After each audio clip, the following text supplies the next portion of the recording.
Hey guys, welcome back to my channel Vajra vlogs in Kannada. ಇವತ್ತು ನಾನು ಈ ರೆಸಿಪಿಲಿ ನಿಮಗೆ ಪನ್ನೀರ್ ಕಬಾಬ್ ರೆಸಿಪಿ ತೋರಿಸ್ತಾ ಇದ್ದೀನಿ. ಸೊ ಇವಾಗ ನಾನಿಲ್ಲಿ 250 ಗ್ರಾಮ್ ಆಗೋಷ್ಟು ಪನ್ನೀರನ್ನ ಕ್ಯೂಬ್ಸಲ್ಲಿ ಕಟ್ ಮಾಡಿ ಇಟ್ಕೊಂಡಿದ್ದೀನಿ. ಒಂದು ಬೌಲ್ಗೆ ಹಾಕ್ಕೊಂಡಿದ್ದೀನಿ. ಇದಕ್ಕೆ 1 ಟೇಬಲ್ ಸ್ಪೂನಷ್ಟು ಜಿಂಜರ್ ಗಾರ್ಲಿಕ್ ಪೇಸ್ಟ್ನ ಇದನ್ನು ಮನೆಯಲ್ಲೇ ತಯಾರು ಮಾಡಿರೋದು ಜಿಂಜರ್ ಗಾರ್ಲಿಕ್ ಪೇಸ್ಟ್ ಅದನ್ನು ಯೂಸ್ ಮಾಡ್ತಾಯಿದ್ದೀನಿ. ಮತ್ತು 1 ಸ್ಪೂನಷ್ಟು ಕಾರ್ನ್ಫ್ಲೋರ್ನ ಯೂಸ್ ಮಾಡ್ತಾಯಿದ್ದೀನಿ. ಮತ್ತು ಇದು ಬಂದು ಫುಡ್ ಕ್ಯಾಪ್ಟನ್ ಅವ್ರದ್ದು ಕಬಾಬ್ ಮಸಾಲ ಯೂಸ್ ಮಾಡ್ತಾಯಿದ್ದೀನಿ. ಇದು ಕಸೂರಿ ಮೆಥಿ. ನಿಮ್ಮನೇಲಿ ಕೊತ್ತಂಬರಿ ಸೊಪ್ಪು ಮತ್ತು ಚಿಲ್ಲಿ ಇದ್ದರೆ, ಗ್ರೀನ್ ಚಿಲ್ಲಿ ಇದ್ದರೆ ಅದನ್ನು ಕೂಡ ಸಣ್ಣಗೆ ಕಟ್ ಮಾಡಿ ಸೇರಿಸ್ಬೋದು. ಮತ್ತು ಕಸೂರಿ ಮೆಥಿ ಆದಮೇಲೆ ನಾನು ಸ್ವಲ್ಪ ಕಲರ್ಗೋಸ್ಕರ ಕಾಶ್ಮೀರಿ ಚಿಲ್ಲಿ ಪೌಡರ್ನ ಆ್ಯಡ್ ಮಾಡ್ಕೊಳ್ತಾ ಇದ್ದೀನಿ.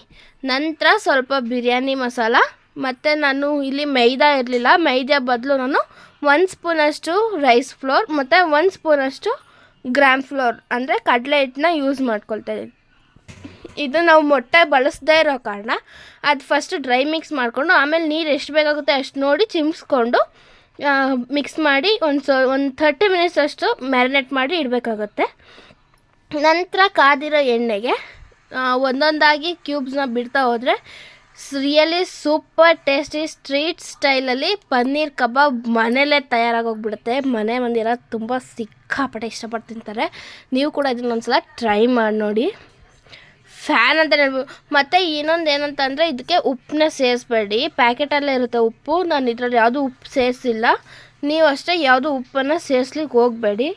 ಟೇಸ್ಟ್ ಮಾತ್ರ ತುಂಬ ಚೆನ್ನಾಗಿ ಬರುತ್ತೆ. ನೀವು ಕೂಡ ನಿಮ್ಮ ಮನೇಲಿ ಈ ರೆಸಿಪಿನ ಟ್ರೈ ಮಾಡಿ ಹೇಗೆ ಬಂದಿತ್ತು ಅಂತ ಕಮೆಂಟ್ ಮೂಲಕ ನಮಗೆ ತಿಳಿಸಿ. Thank you.